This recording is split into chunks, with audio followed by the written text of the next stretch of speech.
at all. Probably. Anyway, you had some good advice. You said Democratic politicians need to stop reacting to what the polls show voters were fed by the media, gas prices, for example, and start leading the voters about what's actually important, preserving democracy. Talk to us more about how we do that, because that's absolutely what this election is about, democracy or not.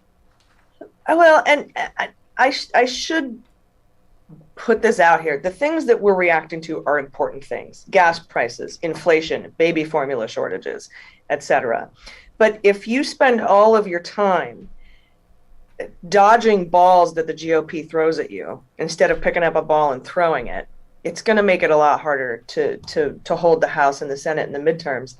And I feel like we need to be on the attack, on the offense, talking about preserving democracy. We need to reclaim the word freedom. We need to talk about patriotism and what it really means. Freedom can't mean you're in my bedroom making my decisions, you're in my uterus, you're telling me what books I can't read, you're telling me I can't say gay.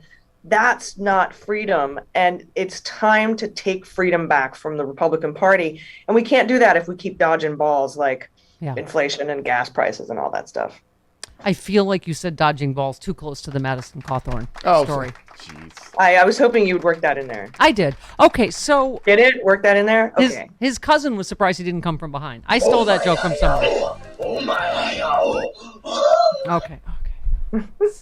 Okay. But listen, it really is true. It's like, do you agree with the Buffalo Shooters manifesto, which could be any Tucker Carlson monologue any night or an Elise Stefanik ad? Or are you with the vast majority of sane Americans? Do you believe in women's bodily autonomy? I was talking about women's soccer achieving pay parity, and the men helped. Guess what? Abortion's not just a women's issue, right? No. I mean, right. Yeah, go ahead. Yeah, it's freedom. And in that Alito decision, it says anyone's rights that happened in the last 200 years are at risk. Which means to me, like, well, why do we even have amendments to the Constitution? But okay, that's what we need to be talking about. We need to be talking about the slow creep of autocracy, why it's appealing. And it's appealing because democracy is slow. The Department of Justice is quiet. It's hard to get things passed through Congress. It's by design that way. That is how democracy is. And it is. And in this instant gratification world, it can seem very frustrating and very angering, and that's the point, right? That is the point of autocracy, is to make you think democracy sucks and that both sides are the same, and that we need to burn it to the ground and start over. And that's how countries lose their democracies. Yeah.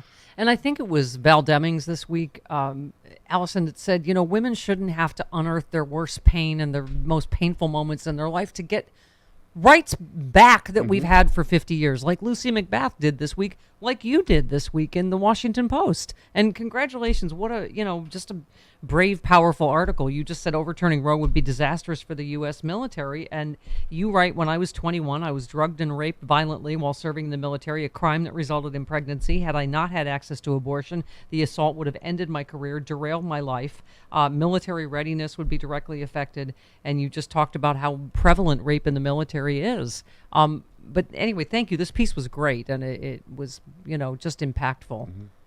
Thanks. It's important that people know that storytelling is going to be so important for as we reclaim the idea of freedom from the Republicans. We have to get our stories out. We have to show Americans that it's not just, abortion care doesn't just impact who you think it impacts. Yeah. It's so many sectors, so many sections of society, and that it's not going to stop at reproductive rights. It's going to go into marriage equality. They're going to go after there's so many different rights that we've spent so long fighting for. So we need to tell our stories. And so that's why I wanted to do that. You make so many great points in here, but primarily active duty service members don't exactly get to choose what state they serve in. They don't have the freedom to travel to other states without a leave. You said military leaders are often averse to having sexual assault associated with their command, not to mention the rapist often is in the chain of command. This leads to situations in which it's unsafe to report rape, and if there's no safe space to report rape, there's certainly no safe space to request leave to travel for abortion care. And this is just the military, but you just this whole story is so wrenching to me. You said the officer told you I could lose my prestigious nuclear position. He said I'd be dishonorably discharged for filing a false report and court-martialed for adultery because my rapist was married.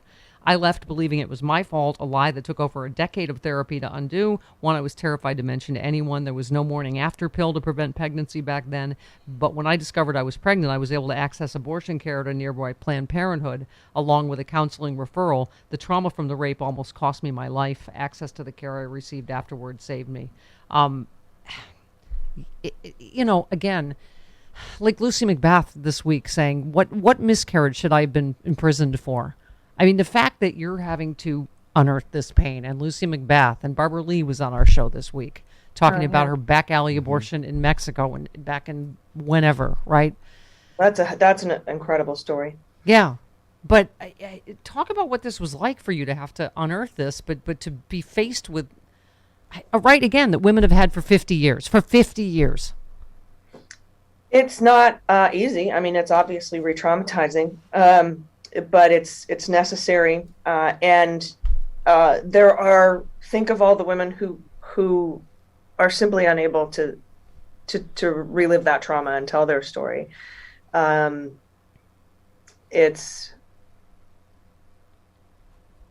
don't know what else to say about it other than it's tragic. It's inhumane. Yeah. It's really inhumane to do this to people. I mean, even this Kathy Barnett story, they're saying the reason that she got even as far as she did is because, her story resonated with Republicans. Their mother was 11 when she was raped, but chose not to abort her. And I'm like, so are we cheering for that for 11-year-olds, every 11-year-old having to have a child because your mom, I mean, it just. Yeah. And if she's a Republican, I don't feel like she's dealt with that trauma. Yeah. That was like, wow. Okay. So that means it's a good thing for 11-year-olds to be forced to give birth. Like, I don't. Anyway. Yeah. That's a weird flex.